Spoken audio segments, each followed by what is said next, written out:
A very good morning to you and welcome to the Power Breakfast News Online edition. I am Kirigo Ngarwam. Riots erupted at Moi University's main campus in Eldoret on Sunday as students protested the rape and murder of a female student. The body of the student, identified as Charity Minor, was found dumped near a private hostel where many other students reside for lack of accommodation within a campus. A vehicle belonging to police was torched as students engaged officers over the incident that yet again puts to question the safety of learners who reside outside campus. They went on a rampage, engaging police in running battles, accusing them of doing little to protect them. At the heart of the matter was a murder most foul, one that sparked protests by Moi University students at the Eldoret main campus after one of them, a third-year student at the School of Arts and Social Sciences, was found raped and murdered. When they found her, Charity Minor's body lay lifeless and bruised near a private hostel, her books beside her. It is believed that she was headed to the hostel from the library when she was accosted, raped and murdered. And so, for the better part of the day, the students staged demonstrations, setting a police vehicle on fire, and they remain unapologetic about their actions. The police, we didn't have grudges with them, but when walikuja wakaanza kutugombana, so we could not keep quiet because, you know, we are intellectuals. So we were sorting to ways in which we could calm them down, and that is what we did. Well, we didn't react aggressively, but we taught them on how to deal with the comrades.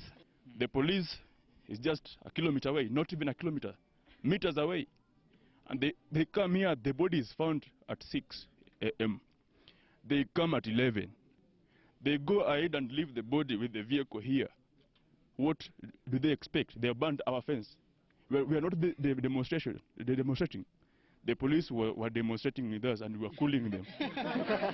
The circumstances of the ghastly murder has yet again raised concern among the student population on the shortage of rooms in hostels on campus, forcing many more students to seek accommodation off campus. Accommodation is what is causing this. There are comrades who are very innocent. They are going to sleep away around 4 kilometers from the school where there is no security.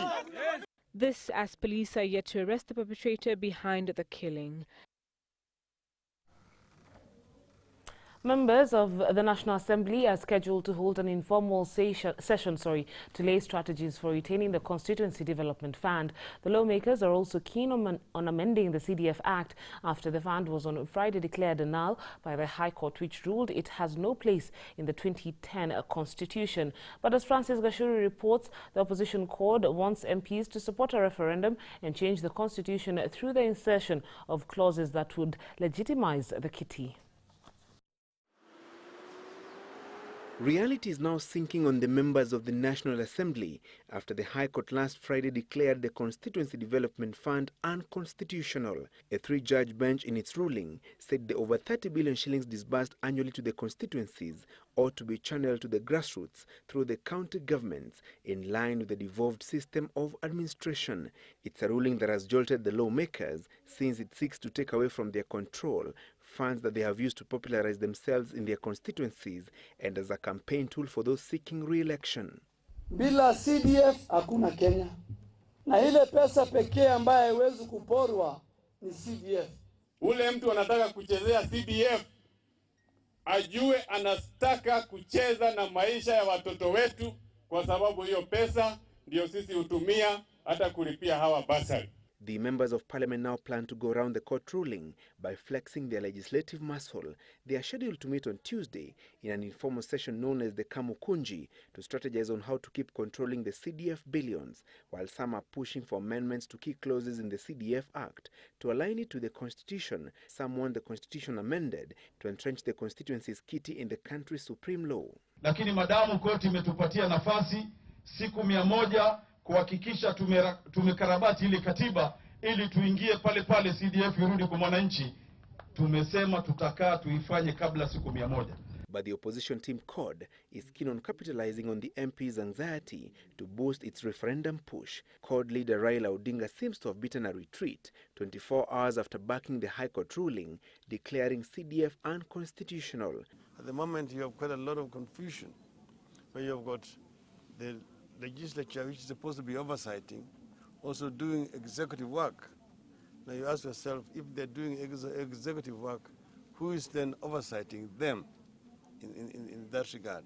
Odinga has now instructed the Okoa Kenya Secretariat, chaired by lawyer Paul Mwangi, to draft proposals on how to amend the constitution to accommodate CDF. This with the hope that members of the National Assembly will buy into Okoa Kenya's referendum push. CORD has also reached out to members of the County Assembly by proposing to establish a ward development fund that will be controlled by the MCAs. The Okoa Kenya team is yet to publish its referendum draft bill, though it says it has collected over 1 million signatures of registered voters who are supporting the proposed amendments to the Constitution. The opposition CORD now wants IEBC Chairman Ahmed Isaac Hassan to resign or be forced out of office over corruption allegations. Speaking just days after Hassan was questioned over the Chickengate scandal, CORD leader Raila Odinga said the chairman could no longer be trusted to preside over the 2017 general election. CORD leaders who spoke during the burial of Monica Amolo, who until her death was the ODM Homa Bay County Chair, also want President Uhuru Kenyatta to sack Energy Cabinet Secretary Davies Churchill over the scam. Two directors of Smith & Usman, a British firm, were jailed by a London court for paying bribes of up to 50 million shillings to Kenyan electoral officials to enable them secure a tender for printing ballot papers. Hassan and Churchill were grilled by the anti-graft agency EACC last week and have denied any wrongdoing. Cannot be chairman of an electoral body of a serious country when you are under investigation. Step aside even if you are still being investigated, because that is what Chapter 6 of the Constitution calls of you. Wale ambao wameiba mali ya umma, ambao wamehujumu, wamekula kuku, wapelekwe waende wakule maharagwe. The planned demos organized by a section of Narok leaders to push for the removal of their governor Samuel Tunai have been postponed. Narok Senator Stephen Olentutu says the demos slated for tomorrow have been postponed to allow the anti-graft body EACC and Auditor General to conclude investigations into alleged graft in the collection of revenue in the Masai Mara Game Reserve. He spoke after receiving George Meshach, who recently resigned from the county's public service management. Awache hiyo vita ya kupigana na gavana wa Transmara ya Narok. Tarehe 6 mwezi wa 4 ndio tutakuwa na mkutano ya final.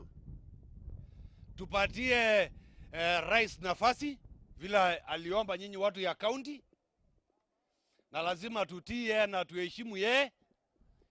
Tupatie nafasi wamalize hii uchunguzi kwa hii siku kidogo. A 16-year-old girl from Nakuru County might just have broken the Guinness World Record for having the longest appendix. Doctors who operated on her earlier on Sunday to remove it following a long illness were baffled to find it measured 27 meters, a rarity in humans where the average length is 10 centimeters. Winnie Njeri was admitted to Medihill Hospital complaining of headaches, vomiting and fever, and was diagnosed with a condition medically known as appendicitis. Doctors have preserved the specimen for further scrutiny. The doctor's father planned to present the case to the record authorities for verification in the hope she will smash the current record of 26 centimeters held by a Croatian national.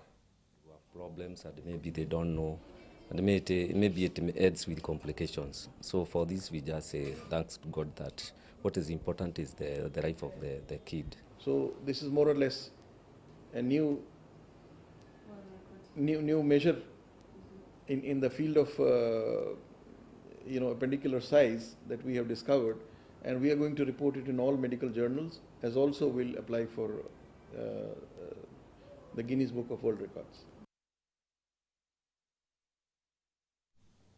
Well, we've come to the end of the Power Breakfast News online edition for this hour. Many thanks for joining us. Let's now have a musical break. Enjoy.